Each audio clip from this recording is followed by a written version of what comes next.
tem sido uma das palavras mais repetidas da atualidade. Swaps. Não é nenhuma criatura mitológica, mas já fez algumas vítimas nos últimos meses e causou perdas de muitos milhões de euros em algumas empresas públicas. Mas será que sabemos do que se trata? Os contratos swap são instrumentos financeiros de cobertura de risco.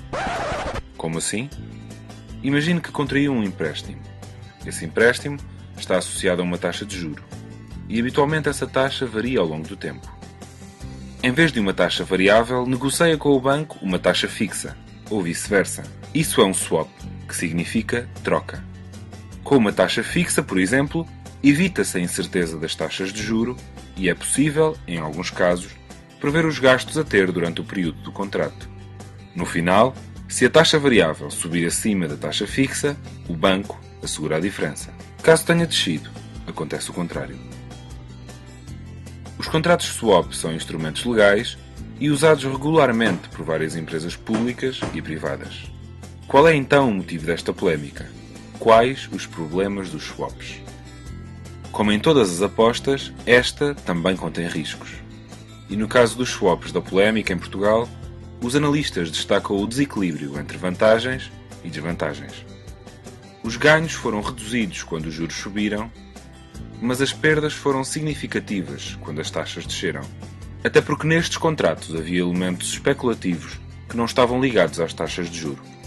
No caso da Metro do Porto, num crédito de 77 milhões de euros, acumularam-se 400 milhões de perdas potenciais. Fala-se em perdas potenciais porque só se tornam reais quando o contrato assinado com os bancos termina. Para além disso, alguns contratos swap não são transacionados em bolsa. O valor real torna-se mais difícil de avaliar, o que nos leva até ao risco de especulação. Para definir a taxa fixa do contrato, alguns bancos utilizaram outras variáveis para além das taxas de juro. Num dos casos, com a passagem do tempo, a taxa fixa acabou por ficar muito distante do valor da taxa variável. Além da descida da taxa de juro e dos elementos especulativos, estes swaps são problemáticos por outra razão. Alguns contratos tinham cláusulas que permitiam aos bancos a liquidação antecipada. Até ao final de agosto, quase metade dos contratos foi cancelada e o governo continua a tentar reduzir as perdas potenciais. As empresas públicas pagaram 1.008 milhões de euros para anular contratos e restam 1.500 milhões de perdas potenciais.